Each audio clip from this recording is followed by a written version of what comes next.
We often hear people too, they say to me, oh, but the guy at the pub, he told me that they can get rid of my debt. Hi, I'm Olga Koskie. And I'm Tuan and we're going to be answering the most frequently asked questions about tax debts and director penalty liabilities.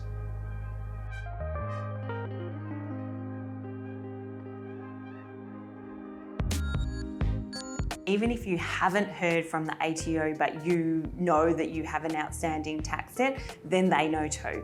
And there is no formula or rhyme or reason at the moment why one person will have got either a warning letter or a affirmative action letter or be reported to a credit reporting agency, but another won't. However, if you get in first and you proactively take steps before you get recovery action from the ATO, then you're going to be in a much better position to negotiate the reduction of the debt and also negotiate a payment arrangement, rather than your risk rating will go up. There'll be more flags that get put on your file if you sit back and wait.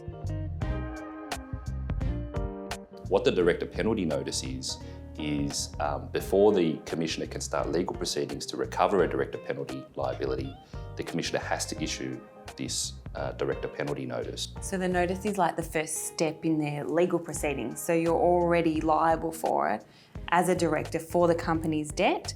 And then once they issue that notice, that's the very first step in them taking proceedings against you personally to recover the company's debt. Exactly, that's the crystallisation of when it's like, well, Commissioner might issue a statement of claim against you. Which means the ATO is going to sue you personally for your company's debt. Effectively, yeah. There's three different scenarios, I think, when you get a director penalty notice. You might owe the money, you're not happy about it, but you know that you owe the money. You might dispute that you owe it and think that I wasn't a director during that time, I never received the notice. Or thirdly, you know the company isn't trading anymore, is not viable, and you might want to consider an event of insolvency to wind that company up. We come into play when you know you have to pay it, you don't like it, but you know it.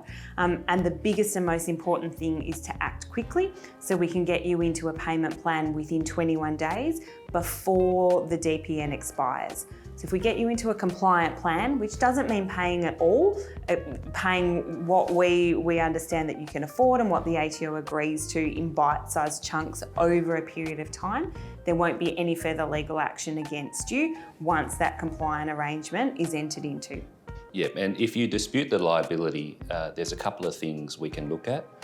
We can look at whether the underlying liability is correct or not.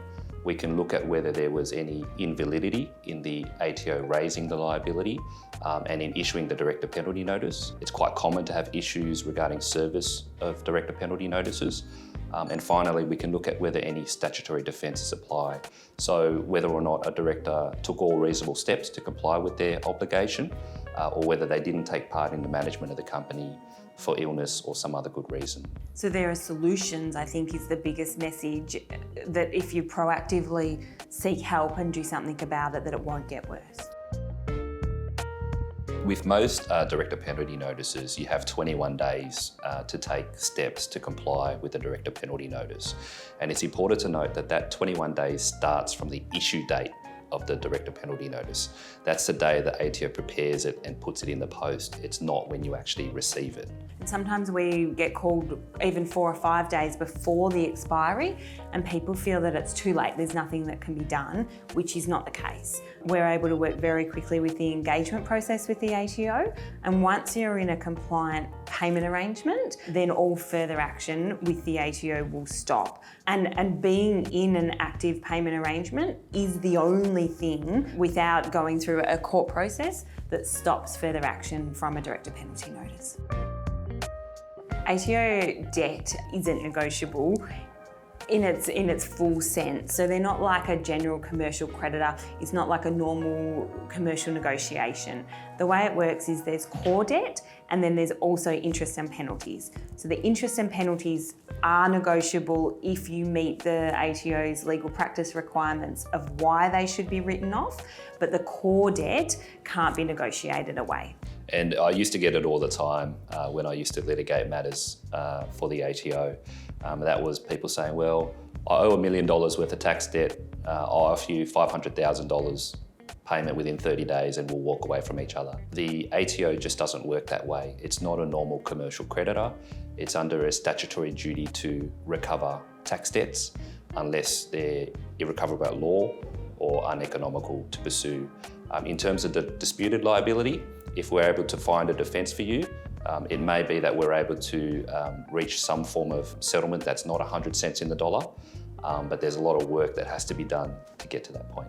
We often hear people too, they say to me, oh, but the guy at the pub, he told me that they can get rid of my debt. Core debt, so not the interest and penalties.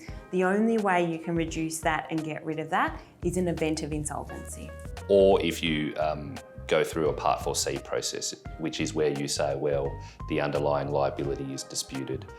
You either lodge an objection or you go to the Administrative Appeals Tribunal or to the court.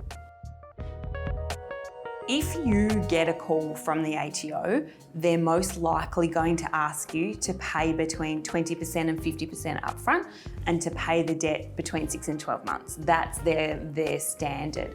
What we do is an application tailored to your needs that in general terms, we can usually get around 3 years. There are some exceptions to that depending on the level of debt, how many defaults you've had, which section you're in within the ATO, but generally we can get up to 3 years. If you're in a payment plan and the amounts are onerous or you don't think you'll be able to continue to comply with it, it is much better to renegotiate that payment plan to meet your current cash flow and your current business viability rather than default on the plan first. And it's really important to realise that depending upon whether you're in an arrangement or not, the ATO will treat you differently in terms of their compliance view of you. So if you're in an arrangement and you're proactive and you amend that arrangement, that will be much easier than if you default the arrangement and then seek to do something later down the track. Their actions depend upon where they see you in the compliance pyramid. So you want to, as much as possible, be in that compliant triangle. No one likes to pay tax, but if you disagree with a debt, there are a couple of options for you, and it depends on the type of director penalty liability. So for example, with superannuation guarantee charge, or GST, you can dispute the underlying liability. So say, for example, you say they weren't actually employees of the company, but they were contractors. You can raise that argument. There are also statutory defences that are available to director penalty liabilities. The most common are that you took all reasonable steps to try to comply with your obligation. So for example, you relied upon a chief financial officer or an accountant or external advice to ensure that the company's tax obligations were up to date. Or the other defence is that you did not take part in the management of the company because of illness or for some other good reason.